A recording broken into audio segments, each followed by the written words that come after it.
Okay, so here is our overview of intraoperative nursing care. So what is actually happening inside the OR. So many procedures that used to be performed only in the operating room, they're now being done in other departments, such as interventional radiology, the cardiac catheterization lab, and endoscopy.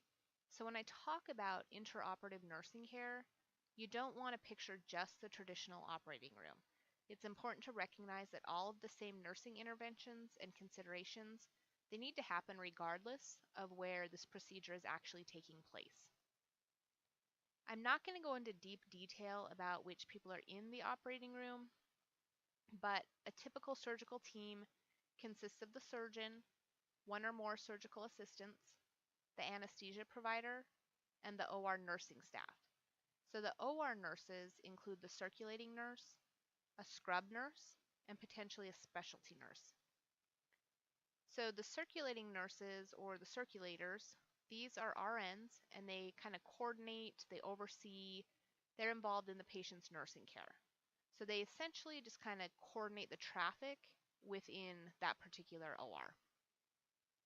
The scrub nurse is the one who actually sets up the sterile field, drapes the patient, and then scrubs in and hands all the sterile supplies and equipment to the surgeon. If it's a specific type of procedure, we might have a specialty nurse in there, and that's somebody who, assesses, maintains, and then recommends the specialized equipment that's being used.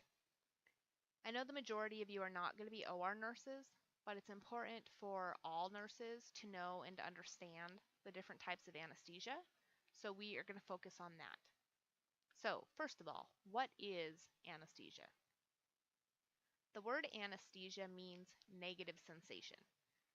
Anesthesia is an induced state of partial or total loss of sensation, which can occur with or without loss of consciousness.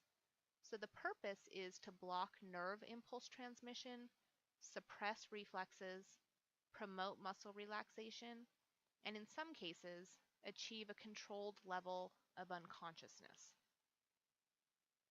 So anesthesia can be induced in many ways. The most common forms of anesthesia, used in America include general, regional, or local anesthesia. So general anesthesia is a reversible loss of consciousness. This is induced by inhibiting neuronal impulses in several different areas of the central nervous system. So this patient is unconscious and they are unaware. Local or regional anesthesia, this briefly disrupts sensory nerve impulse transmission from a specific body area or region. So motor function may or may not be affected, but essentially that local area of their body is asleep. So we'll talk first a little more about local anesthesia. This is used most often to repair skin lacerations, do skin biopsies, and then other small cutaneous or subcutaneous procedures. So in local anesthesia, the patient remains conscious and they can follow instructions. However, when we're using local or regional anesthesia, we often supplement that with sedatives or opioids or hypnotics in order just to reduce anxiety and to increase the patient's comfort. So with regional anesthesia, again, the patient remains awake and alert. This is a type of local anesthesia that blocks multiple peripheral nerves in a specific body region. So it might be used when general anesthesia cannot be used, and it also helps enhance pain management after the surgery. There aren't a whole lot of risk factors for local anesthesia. If you're allergic to the medication itself, of course, that's going to be a risk factor. It does, when we inject it into the skin, it can cause some vasoconstriction. So maybe it might alterate some peripheral circulation. If you inject a whole bunch, it is possible to reach toxic levels, but that's very, very rare. So the different types of local anesthesia, there's kind of three main methods.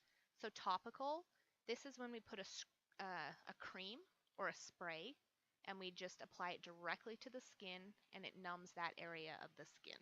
So that's what's in that picture on the left. That's just a cream that we put on the skin, covered it with a Tegaderm, let it sit for a little while until the skin underneath there is good and numb, and then we just wipe the cream off. Local infiltration is what you see on the right. That's when you have typically like lidocaine, and you just inject it into the skin and it numbs that small area of the skin. And then there is the regional nerve block, which is where we put it in or around specific nerves. So you might do this for a larger portion of the body, like you want to numb up an entire arm, or you want to numb up their body from the knee down. And there's 4 different types, which are right here. So these are all considered regional nerve blocks. Spinal anesthesia, this is when they inject the anesthetic agent into the cerebrospinal fluid in the subarachnoid space. So this is most commonly used for lower abdominal, pelvic, hip, and knee surgeries. Epidural anesthesia you probably have heard of. So this is when we put an anesthetic into the epidural space. So this is most commonly used for anorectal, vaginal, perineal, hip, or lower extremity surgeries. And then we also see it routinely used for labor analgesia, so when women are having babies. A beer block is a type of peripheral block that they use for an extremity. So basically, they put on a really tight tourniquet that cut off all blood flow to the extremity. They numb it up, and they do the procedure, and then reestablish blood flow. So in this case, they actually inject the local anesthetic IV instead of into the tissues.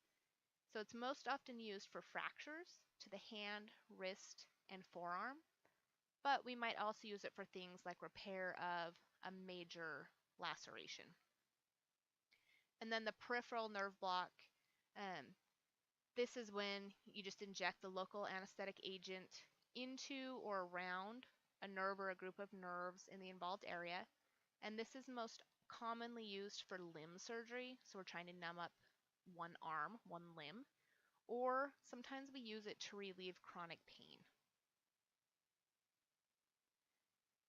The local anesthetics you guys have probably heard of are Novocaine, like at the dentist, and lidocaine, which is what we use all the time in the ER to numb things up. It's also used pretty heavily in physicians' offices and in clinics for small procedures. A lot of times the bottle of lidocaine will also contain epinephrine, which we refer to as lido with epi. It's really great because it causes that local vasoconstriction and it slows down the blood flow to the area that the physician is trying to remove or repair. However, we never ever want to put epi in a distal area, or I refer to them as dead end areas, because the lack of circulation can actually cause tissue necrosis.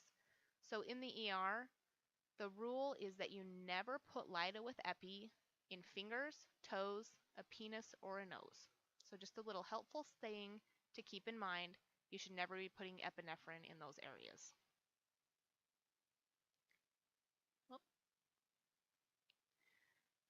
So even though our local or our regional anesthesia has much lower risks than general anesthesia, there's still a couple important nursing considerations and interventions. So sometimes too much is actually injected into the tissues, and this can cause systemic effects. The good news is with our local anesthesia, lidocaine is actually an antiarrhythmic, so cardiac abnormalities are a low risk, but you can still have some tachycardia.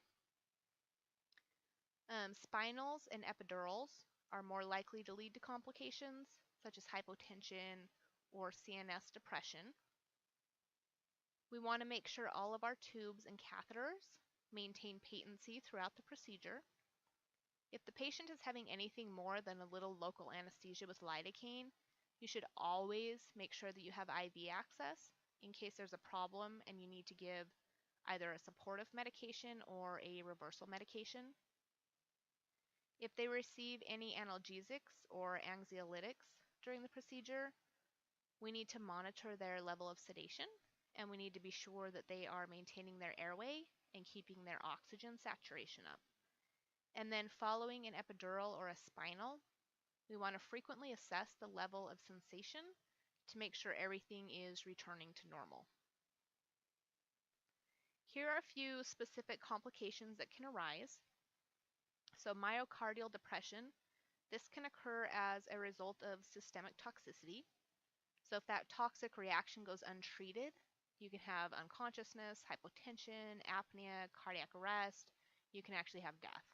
Of course, this is really rare, but it's why we need to watch for those signs like restlessness, excitement, headache, blurred vision, increased pulse, increased respirations, any of those little indicators that something might be going on. Additionally, cardiac arrest is a rare complication of spinal anesthesia. If a patient develops sudden unexplained bradycardia, we give epinephrine to bring their heart rate back up and prevent arrest. Malignant hyperthermia, this happens with the administration of a medication called succinylcholine, and this mostly is only with general anesthesia, so we're going to talk about that in just a moment. Epidurals and spinals can cause autonomic nervous system blockade, so you can see hypotension, bradycardia, nausea, and vomiting. This is not terribly uncommon, and it's usually transient, and we can treat it with fluids and give something like Zofran. And then CSF leakage, this can happen with spinals. The spinal catheter actually goes into the subarachnoid space, which is where the cerebrospinal fluid is. So you sometimes have some leakage from the site. Epidurals are supposed to go into the epidural space, but it's a really tiny space, so sometimes they accidentally go a little too far and go into the subarachnoid space. So in both cases, the leakage of the CSF can cause really horrible headaches. The headache's worse when sitting or standing. It's relieved a little bit by laying down. It typically only lasts for about 24 to 48 hours, but it can have lingering effects for a week or two, and we call that a spinal headache. Okay, so general anesthesia. This is the reversible loss of consciousness that we induce with our drugs. It depresses the CNS. It's going to result in analgesia, which is pain relief or pain suppression. It results in amnesia, which is memory loss of the surgery. And then it results in unconsciousness with loss of muscle tone and loss of reflexes. So the patient is unconscious and they are unaware. This type of anesthesia is used most often in surgery of the head, the neck, the upper torso, and the abdomen. So risk factors for general anesthesia are centered around any underlying diseases that might be potentiated by the anesthetic drugs. So we'll talk about malignant hyperthermia in a minute again, but having a family history places a person at increased risk.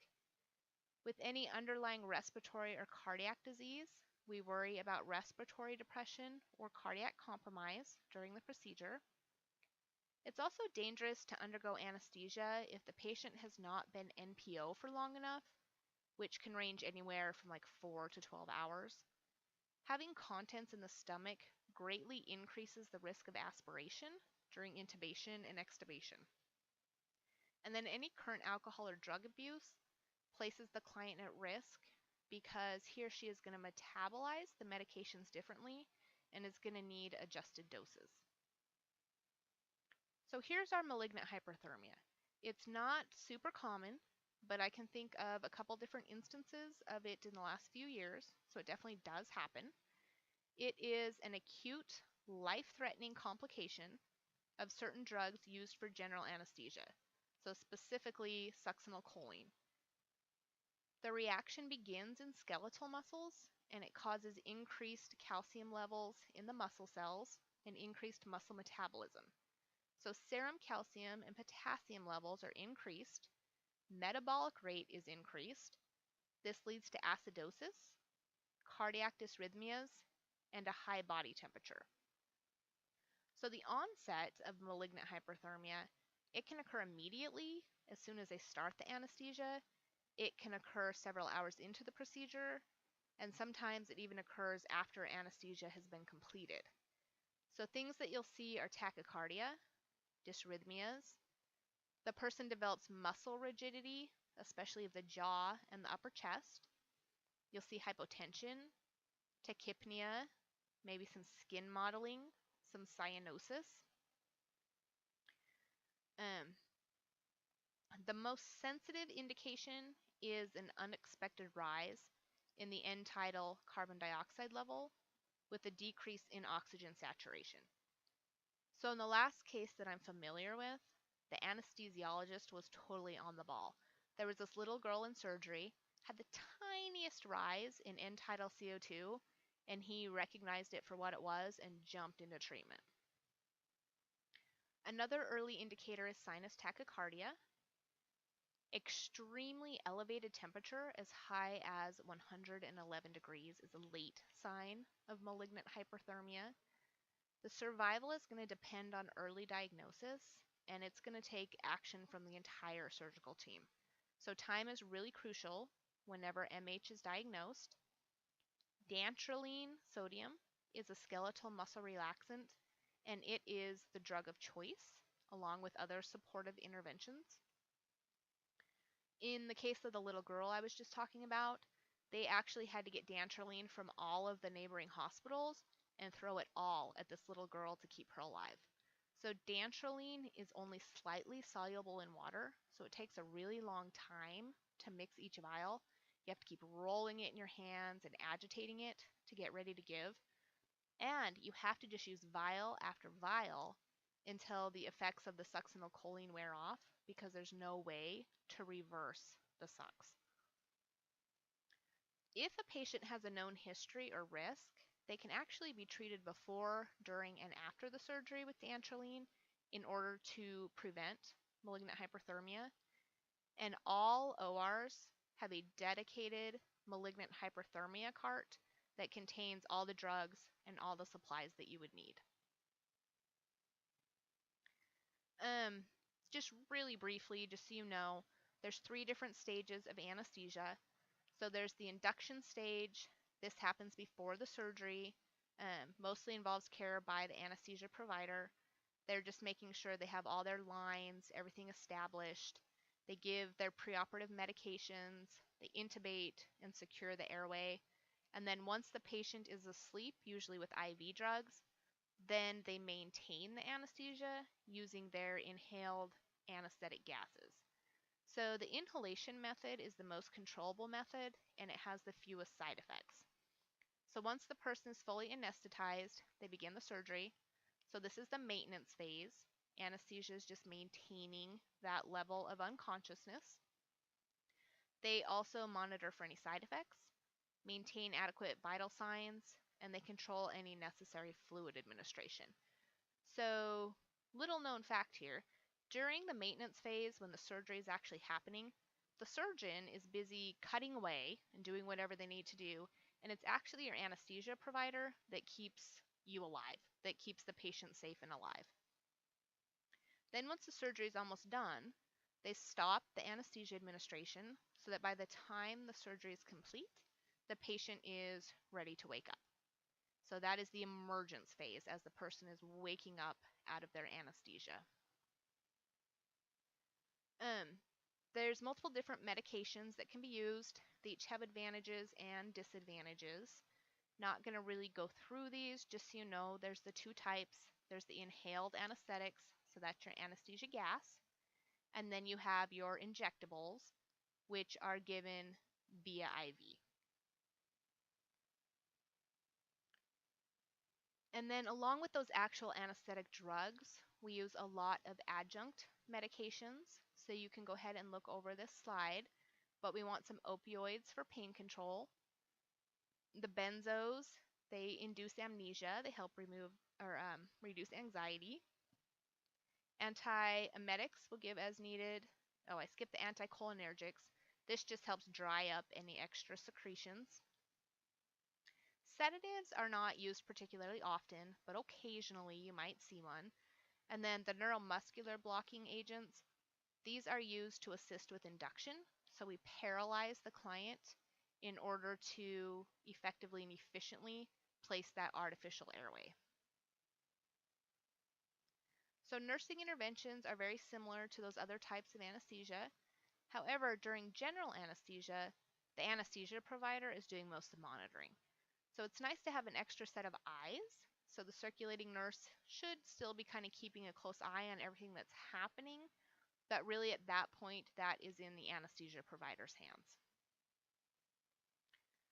I'm also going to talk just briefly about moderate or conscious sedation because depending on where you work, this might be a role that you take on as a sedation nurse. So moderate sedation is a type of anesthesia where the patient does not lose consciousness and is able to maintain their own airway. It's still going to induce amnesia. It still gives analgesia. So some common medications would be the combination of Versed and fentanyl. This is a type of anesthesia that can be done by a nurse. It does not require an anesthesiologist or a CRNA.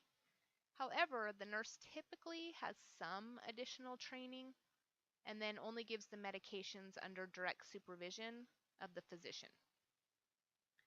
So by definition, it is the IV delivery of sedative, hypnotic, and opioid drugs to reduce the level of consciousness, but allows the patient to maintain a patent airway and to respond to verbal commands. The amnesia action is short, and the patient usually has a rapid return to baseline. There are a lot of procedures that are accomplished using moderate sedation. So these could be dental procedures, podiatry, maybe an eye surgery.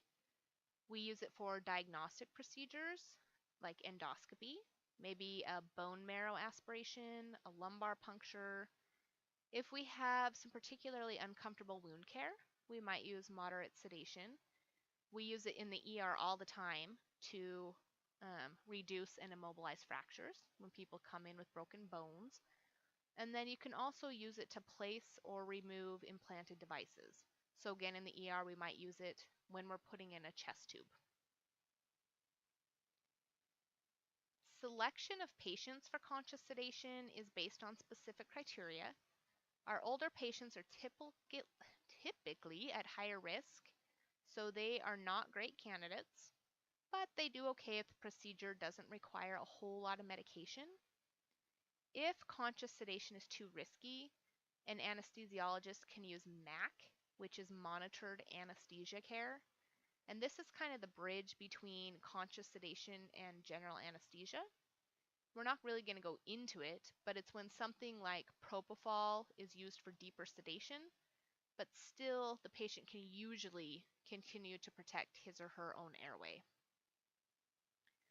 So the most commonly used drugs for conscious sedation include the opioids meperidine, which is Demerol, fentanyl, and morphine.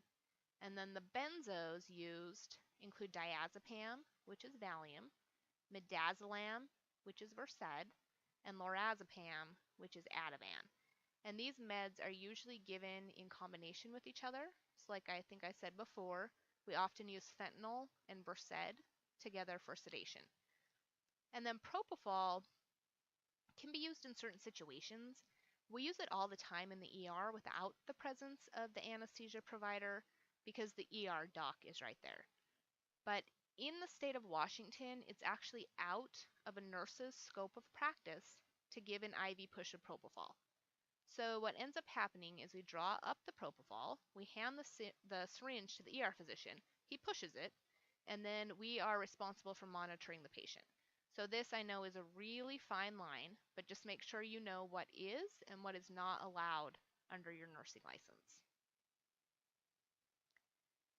If you have a patient who's undergoing conscious sedation, there needs to be a nurse who is assigned one-to-one to that patient. So get your full history, do a detailed head-to-toe. If that patient is a high-risk patient for any reason, we want to be sure that we identify those issues. Any education regarding the procedure, medications, and post-procedure care, that should be done prior to the procedure. And then the medications that are given, They make it difficult for that patient to learn, to listen, or retain any information after the fact. So that's why we need to give that information before we medicate them. Make sure they have good IV access. We usually monitor their heart rate with at least a 3-lead cardiac monitor. We also want to use continuous pulse oximetry. We want to monitor their oxygen saturation throughout the procedure. And make sure this is all hooked up prior to any other interventions because we want to establish a baseline. So during the procedure, you're going to monitor and you're going to document vitals. You never want to leave the bedside because this patient cannot ever be left alone.